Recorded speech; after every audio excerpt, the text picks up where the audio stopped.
There we go. Okay. All right, guys. So we are headed out to a sickle cell. A sickle cell? A sickle cell? A sickle cell event. Yeah, event. Yeah, and so she called, and I guess they needed some children or teenagers that were sickle cell patients, and so she invited us, and we definitely accepted the tickets, and so we're going to go to that.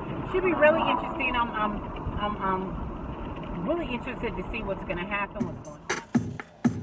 YouTube, it's Mamadaye. If you want to be listening, you better pay attention. We learning about makeup and hair and all our business. You want to have a good time with her, Bree, and the family. So take a seat, sit back and watch. We finna get it poppin' now. Here it starts.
Good evening. Good evening. My name is Shanika Richardson, and I am an individual living with sickle cell disease. Growing up in the small town of Bonifay, Florida, I was the only person living with sickle cell disease in my hometown and the local area, other than a little girl who died at the age of 8 from complications.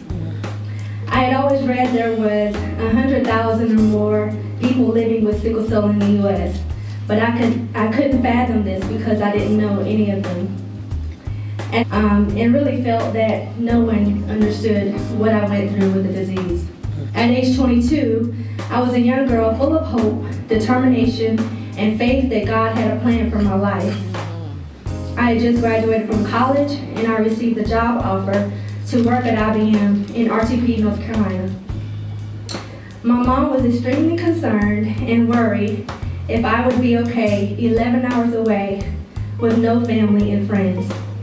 After all, I had been through many pain crises, multiple surgeries, and near-death experiences. I explained to her that Duke had a sickle cell comprehensive center with great doctors and that I would be okay. And best of all, you have sickle cell, but it does not define who you are. That's right. Thank you, Ms. Elaine. And thank you, Ms. Daria. Bridges has had a profound impact on my life, and if I may speak on the behalf of other individuals with sickle cell, it also plays an instrumental role in our health care. One of the services they provide are blood drives, which is vital for all of us living with sickle cell. Why is it important for African Americans to give blood? I'm glad you asked. Because blood that closely matches a patient is less likely to be rejected by the patient and can mean fewer complications after a transfusion. Genetically similar blood is superior for people who need repeated blood transfusions for conditions like sickle cell anemia. Meeting with officials to improve the care we receive in the ER, infusion center, and inpatient care. As patients, we visit providers multiple times a year, and we need and deserve good, quality, specialty, full-time health care providers. Amen. Amen. Sickle cell lives matter. Sickle cell lives matter. Third, the opportunity that Bridges provides to meet and bond with others who have sickle cell disease. Also at the national level, it's just awesome for me. We are able to learn about latest treatments and possible cures, and share our stories and learn about community efforts across the U.S. Jesus, a couple of years, the emergency room free. All right. And let me tell you,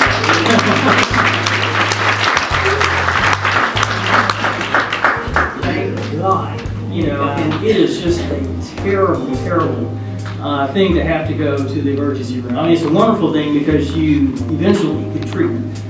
But it's a terrible thing because, like a lot of folks, man, it's a negotiation. You have to be a good negotiator to go to the emergency room and get care, and that's just a shame. That's just really true.